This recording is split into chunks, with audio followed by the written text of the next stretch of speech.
Thank you. Thanks for having me. It's been fascinating to hear all these presentations, and they all really fit together. They're all part of Localnomics, which is what I'm here to talk to you about today. Localnomics is really about how cities, rather than countries or the world as a whole, is going to be the driver of growth. Cities are going to be the driver of growth in the future. And this is actually a kind of an unusual idea in economic circles. The idea that all economics is local, just like all politics is local, which is kind of a political catchphrase, has been forgotten in recent years. In the period of really the 30 years leading up to the financial crisis in 2008 and the recession, the Great Recession, which we've come out of in the last couple of years, although slowly, the idea was that globalization was the status quo. The world was flat. You've probably heard of that. Maybe some of you have read Thomas Friedman's book of that name. Everybody was going to sit on an even playing field, and this would mean a lot of very scary things for the US. Jobs would get outsourced, wages would fall, there would be increasing competition for students in universities here, and I don't want to be light about this because some of those things certainly have happened, and we've felt that pressure. But I'm here with, I think, some good news today, and I want to talk about how the world really isn't flat. It was never as flat as we thought, and it's getting bumpier all the time. So just to give you a few statistics that kind of illustrate how the world really isn't flat, only 20% of the global economy is export, so trade between nations. You know, you think that that makes up a lot of the economic activity in the world, but it's only 20%. Only 9% of investment goes across borders, so most of the money in one country stays in that country.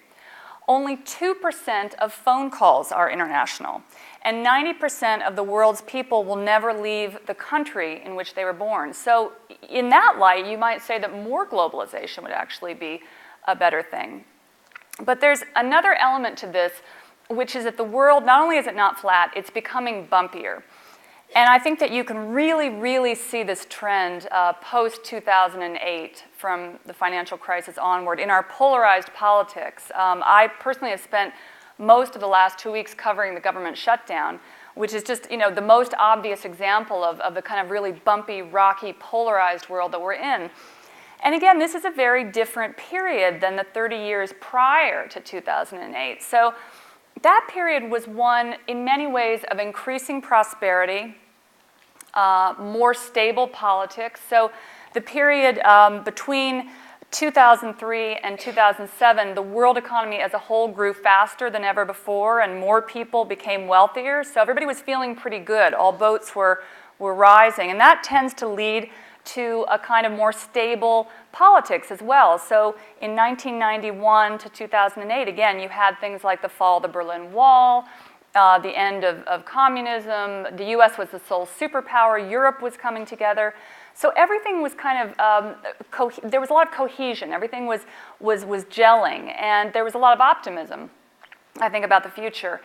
And now, again, after the last 5 years, I think that people are feeling more confused about what the future is. Things are more polarized. You see it in things like the debt crisis in Europe, in some of the problems with corruption and political conflict in China, and of course, you see it here at home in Washington, where we didn't even have a functional government for, by the way, about the third time running in the last few years. You know, we finally got a deal on the debt ceiling, but the economic toll that that has taken on our nation really has been significant. So there's an interesting study that came out just this week from the Peterson Foundation, and this found that more polarized politics, all the fighting over the debt and budget battles and the shutdowns, have cost this country about 2 million jobs in the last 3 years. So that's a grim statistic. But there's one silver lining to this, and that's that cities and regions are really taking back their economic future. They are not waiting for Washington to fix things. Everybody knows that's really not going to happen anytime soon. And this goes not just in the US, but in other countries. In Europe, there's, you know, a lot of gridlock in Brussels. In China, the same thing. So in all of these places, cities and regions are starting to do it for themselves. And this is leading to a lot of really interesting experiments in growth. And, you know, you can see it all over the country because even though our economy is still growing more slowly than it has historically, and we're still in the second weakest recovery in the post-World War II period, all of us can look around, and we probably visit places where things are brighter. My hometown in Brooklyn, New York, has become a booming center for the maker movement. A lot of craftsmen, artisans, Park Slope Food Co-op, I don't shop there, but it's a very, very vibrant place, high growth. Many other places like this, Raleigh, Durham, Austin, these are tech centers. So even though you have parts of the coast that are still struggling to come out from the housing bubble, there are a lot of other places that are booming. And so to illustrate how all this is going to work and how cities are going to sort of pull themselves together and really make their own economic futures, I'd like to talk a little bit about 3 cities I have visited recently in my reporting and what's going on there. Research shows that when there's an economic downturn, people really care about what's nearest to them. So there's a kind of a circling of the wagons, and that has some negative aspects, but it also has some positive aspects. And there's a lot of focus on how are we going to keep jobs at home? You know, that didn't used to be such a conversation in the era of globalization. It was just sort of thought that jobs going abroad was a given. But I visited Peoria, Illinois recently. Now I'm going to focus on 3 Midwestern cities because we're here in Chicago, but you could tell this story really about any part of the country. So when I was in Peoria, I was very interested to look at the economy there because Peoria is a middle American city and is often considered a kind of a bellwether for what's happening in the rest of the country. How it plays in Peoria was actually a political slogan in the 1970s. And I went there because I wanted to look at a company called Caterpillar, which makes big earth-moving equipment. You guys have probably seen these giant cranes and mining equipment, things like that, or maybe you've seen the Caterpillar boots, I don't know. Anyway, it's a big company and does a lot of heavy manufacturing. And they were hit very hard in the downturn, but they have come back. And what's very interesting is that 50% of the growth in this company is now happening here in the US. So when I was at their factory in Peoria, there are little flags that the company puts on every piece of finished equipment that's rolling off the line, in part because they want their workers to understand where things are going. You know, who is buying this equipment? What countries are growing and purchasing this stuff?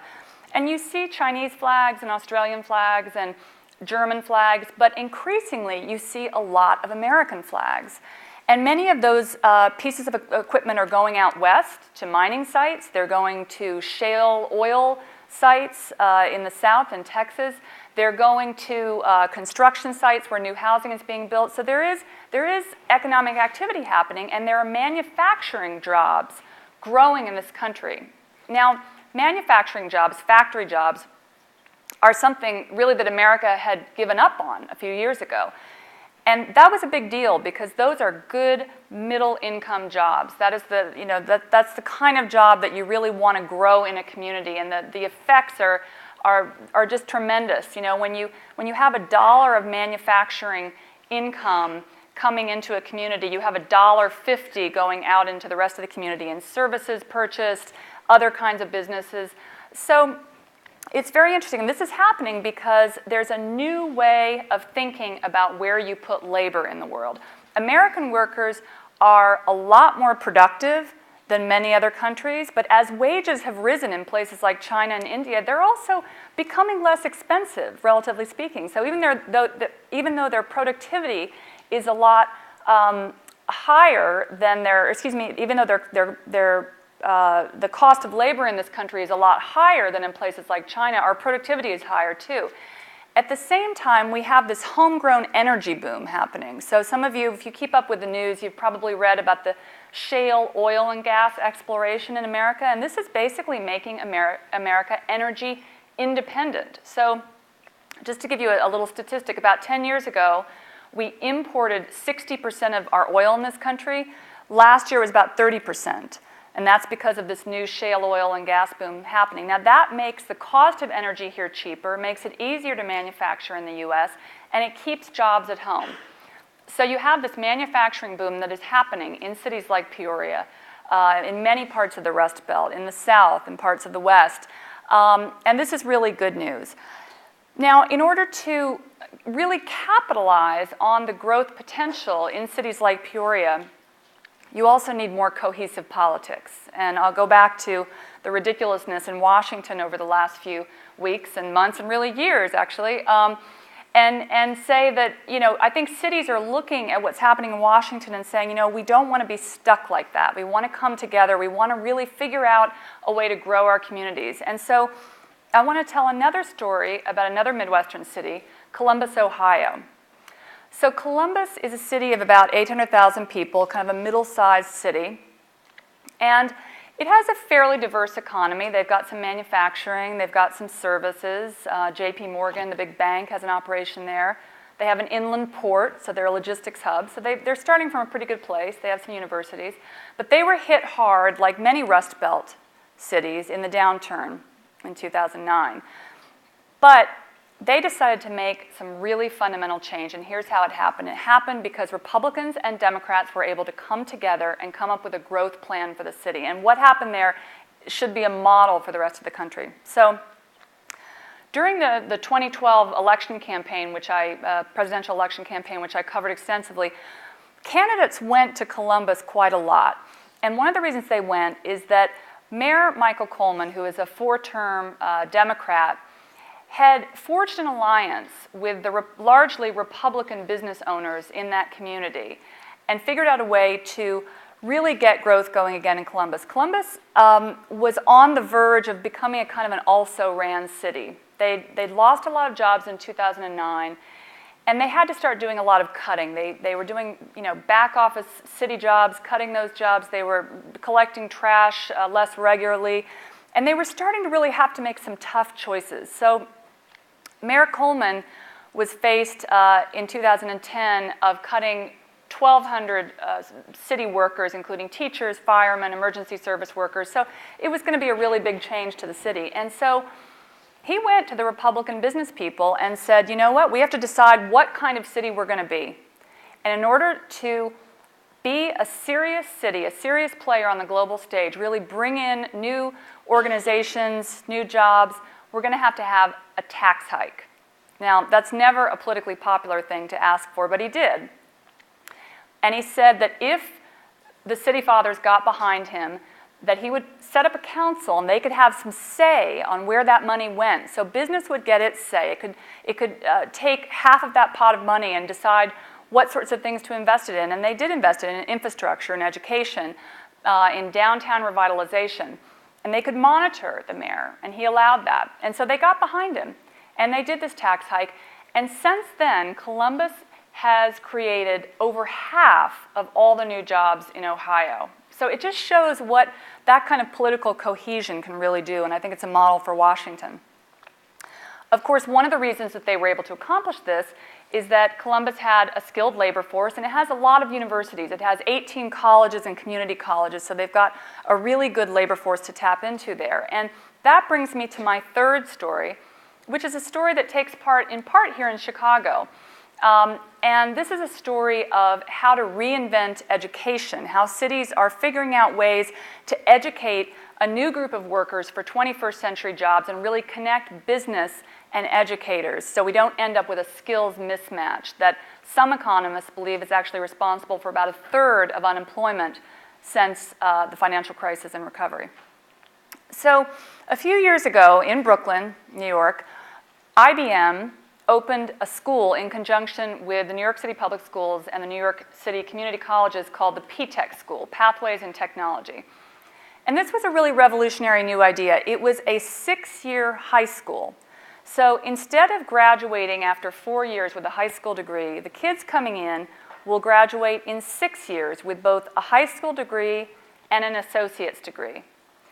And at the same time, IBM would have mentors coming into the school to make sure that those kids were learning what it takes to get a job at IBM, because every kid that graduates from that school is guaranteed a job at IBM. These are great jobs. They are $50,000, $60,000 a year jobs, middle income jobs. And this school sits in a very working class neighborhood, and a lot of the kids that are going to this school, they might have been the first in their in their families to graduate from high school, let alone college. So it's a tremendous new kind of experiment. And there's a class in the school called Workplace Learning. And it really teaches the students what they need to know to survive in corporate America. And this is something, when I'm out talking to business leaders, I hear so much. There's plenty of PhDs, and there's plenty of people that can do $15 an hour jobs, but there's not enough in the middle. And there are too many kids graduating with degrees that aren't really giving them the skills that they need to survive in the workplace.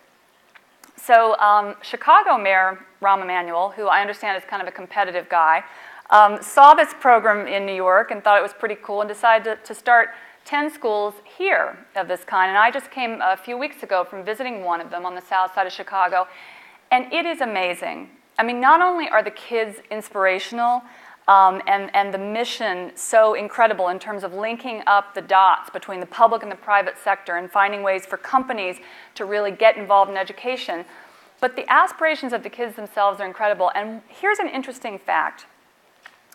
It's only 2 years now, so there's still a ways to go, but 40% of those kids are on track to complete the 6-year curriculum in just 4 years. So that's about not just changing one high school, it's about reinventing education. It's happening in cities. This is Localnomics, and this is what I'm here to talk about today.